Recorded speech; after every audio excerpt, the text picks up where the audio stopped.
आज का वीडियो बाकी वीडियो से अलग रहने वाला है और आज का वीडियो स्पेशल है स्ट्रीमर्स के लिए और वीडियो एडिटर्स के लिए। होता क्या है कि जो लोग पहले से वीडियोग्राफी और फोटोग्राफी की फील्ड में उनके पास तो हाई एंड पीसी है, तो उनका एडिटिंग का काम एकदम स्मूथली हो जाता है। लेकिन जो अभी नए नए इस फील्ड में आए हैं, जिनके पास कोई भी इक्विपमेंट नहीं है और एकदम बेसिक सा पीसी है, कहीं ना कहीं उनके भी मन में एक सवाल आता है कि क्यों ना हम भी एकदम हाई एंड पीसी बनवा लें, मतलब कि पीसी बिल्ड करवा लें। लेकिन बजट कम होने की वजह से वो ये आइडिया कहीं ना कहीं ड्रॉप कर देते हैं। आज की वीडियो में मैं आपको वही बताने वाला हूँ कि आप 50,000 के अंदर एक अच्छा सा बजट पीसी कैसे बिल्ड कर सकते हो। बहुत ही रिसर्च किया मैंने इस टॉपिक पे और फाइनली मैं आज ये वीडियो बना रहा हूँ। आज के वीडियो में आपको सारे कंपोनेंट्स के बारे में बताऊंगा जो आपको एकदम बजट पीसी बनाने में यूजफुल रहेंगे। वीडियो के अंत तक देखना, काफी इंफॉर्मेटिव रहने वाला और बहुत ही यूजफुल रहने वाले अगर आप भी एक बजट पीसी बनाना चाहते हो। वीडियो में आगे बढ़ने से पहले अगर आप मेरे चैनल पर नए हो, अभी तक सब्सक्राइब नहीं किया तो फटाफट से सब्सक्राइब भी कर देना और साथ ही में बाजू वाला बेल आइकन दबा के ऑल पे सिलेक्ट कर लेना। चलिए बिना टाइम वेस्ट के शुरू करते वीडियो।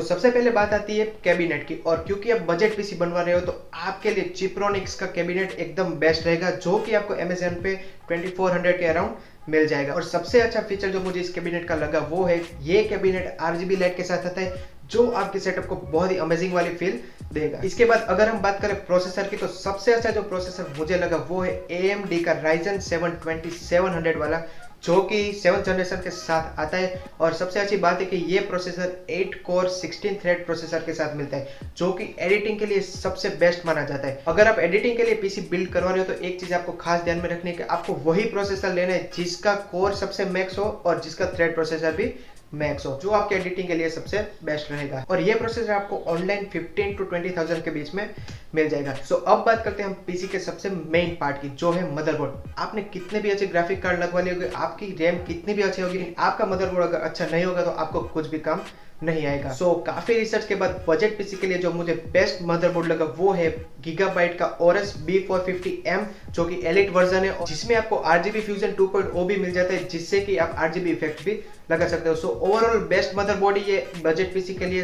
ये मदरबोर्ड आपको ऑनलाइन 15 to 16,000 में मिल जाएगा। अगर हम बात करें रैम की, तो मदरबोर्ड के हिसाब से आप 32 GB तक रैम यूज कर सकते हो, लेकिन बजट पीसी के हिसाब से 8 GB तक भी रैम बेस्ट है। और इसके लिए आप यूज कर सकते हो अडाटा XPG D30 DDR वाली रैम, जो कि 3000 मेगाहर्ट्ज फ्रीक्वेंसी तक काम कर सकती है। ओवरऑल काफी अच्छा परफॉर्मेंस देती है ये वाली रैम और बजट पीसी के लिए बेस्ट रैम है। और ये रैम आपको ऑनलाइन 3400 के आसपास मिल जाएगी। और अगर हम बात करें ग्राफिक कार्ड की, तो आप बजट पीसी के लिए यूज कर सकते हो गीगाबाइट का GTX 1060 वाला, जो कि 6 GB के साथ आता है, और ये ऑनलाइन आपको 20,000 के अराउंड मिल जाएगा। और अगर आप सेकंड हैंड बाय करते हो तो आपको अराउंड 10 to 15,000 भी मिल जाएगा। और इसी के बाद अगर हम बात करें पावर सप्लाई की, तो आप कूलर मास्टर का जो पावर सप्लाई आता है वो आप यूज कर सकते हो, जो कि 550 वोल्ट के साथ आता है, और ये पावर सप्लाई आपको 2200 to 3000 के बीच में मिल जाएगा। और SSD आप बजट पीसी के लिए 256 GB तक यूज कर सकते हो, और अगर आप फ्यूचर में इसे एक्सटेंड करना चाहते हो तो आप हार्ड ड्राइव का यूज कर सकते हो। और SSD आपको 2700 to 3000 रुपीज के बीच में मिल जाएगी। यही थे वो सारे कंपोनेंट जो आप यूज कर सकते हो एक बजट पीसी के लिए।